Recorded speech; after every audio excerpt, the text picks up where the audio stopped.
राहुल गांधी ने समझाया हिंदू होने का मतलब। राहुल गांधी की एक बहुत बड़ी प्रतिक्रिया सामने आई है हिंदू होने पर। अखबार में लिखे लेख में राहुल ने अपनी राय रखी है और निर्बल की रक्षा हिंदू का कर्तव्य है, ये राहुल गांधी ने इस तरह कहा है इस लेख में। हिंदू शत्रु को मित्र में बदल देता है, ये भी कहा राहुल गांधी ने। हिंदू क्रोध, घृणा और हिंसा से बचता है। सत्यम शिवम सुंदरम नाम से अखबार में दरअसल ये लेख छपा है और जिसमें राहुल गांधी का हिंदू को लेकर बड़ा बयान सामने आया है। हिंदू क्रोध, घृणा, हिंसा से बचता है, ये कहा है राहुल गांधी ने। तो राहुल का हिंदू दर्शन क्या है, आइए बिग बॉल के जरिए बड़ी बातें आपको बताते हैं। एक हिंदू, सत्यम शिवम सुंदरम शीर्षक से ये जो लेख है उसकी बड़ी बातें क्या आपको बता रहे हैं। विश्व को करुणा गरिमा के साथ उदारता पूर्वक आत्मसात करता है हिंदू, ये कहना राहुल गांधी का। जानता है कि जीवन के महासागर में हम सब डूब रहे हैं, डूब उतर रहे हैं, उतार चढ़ाव है। मानता है कि निर्बल की रक्षा का कर्तव्य ही उसका धर्म है, ये कहना राहुल गांधी का। अपने भय को समझता है और उसे स्वीकार करने का साहस रखता है, ये राहुल गांधी ने कहा। जीवन यात्रा में भय रूपी शत्रु को दोस्ती में, मित्र में बदलना सीखता है हिंदू। भय को हावी नहीं होने देता, भय दोस्त बनकर उसे राह दिखाता है हिंदू। कभी इतना कमजोर नहीं होता कि वह भय के वश में आ जाए। और आगे कहा है कि किसी भी क्रोध, घृणा या प्रतिहिंसा का माध्यम नहीं बनता हिंदू। जानता है कि संसार का समस्त ज्ञान और चीजें सामूहिक हैं, ये कहना राहुल गांधी का। जानता ये भी है कि कुछ भी स्थायी नहीं है, सब कुछ परिवर्तनशील है, ये कहना राहुल गांधी का। और राहुल गांधी के लेख के लिए बीजेपी सांसद और केंद्रीय मंत्री मीनाक्षी लेखी ने कांग्रेस नेता को टारगेट किया है। क्या कुछ कहा, ये आपको सुनवाते हैं।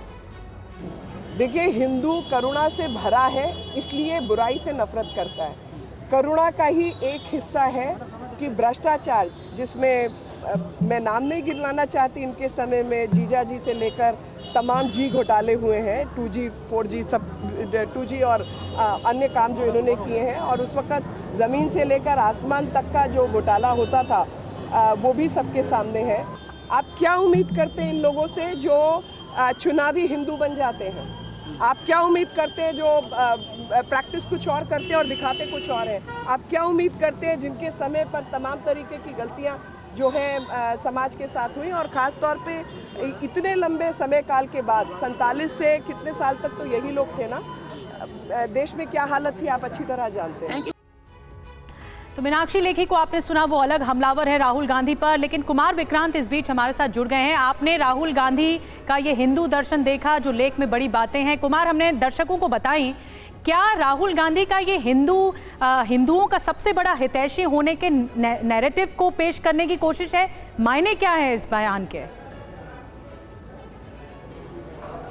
देखिए, तीन बातें बड़ी है हमें। पहली ये कि राहुल गांधी बीजेपी के का जो हिंदू धर्म है या हिंदुत्व है उसके सामने कांग्रेस पार्टी का अपना हिंदू धर्म का पक्ष रखना चाहते हैं। दूसरी बात यह है कि सियासत में धर्म जो है, हिंदू धर्म जो है, उसमें कांग्रेस पार्टी की भूमिका कहाँ पर है और बीजेपी कहाँ पर है और कांग्रेस पार्टी का क्या लाइन है, ये एक लाइन वो ड्रॉ करना चाहते हैं। क्योंकि आने वाले वक्त में 2024 के चुनाव है, 5 राज्यों के विधानसभा चुनाव है और कहीं ना कहीं कांग्रेस को ये लगता है कि हिंदू मुस्लिम की जब चुनावी राजनीति होती है तो उसमें वो पिछड़ जाती है। इसके चलते राहुल गांधी ने एक नया सियासी राग छेड़ा है, निश्चित तौर पर आप कह सकती हैं। और दिलचस्प बात यह है कि राहुल गांधी के इस लेख के बाद कांग्रेस के जो आधिकारिक नेता हैं उनको फिलहाल कहा गया है कि वो इस पर बयानबाजी ना करें, क्योंकि जो राहुल गांधी ने कहा है वही मीडिया में जाना चाहिए, वही जनता के बीच जाना चाहिए। तो फिलहाल कांग्रेस के नेता चुप हैं, राहुल गांधी ने एक नई सियासत छेड़ी है। बिल्कुल, राहुल गांधी ने एक नई सियासत छेड़ दी है। इस तरह के बयान देकर अपने आप को हिंदुओं का बहुत बड़ा समर्थक बताने की कोशिश है।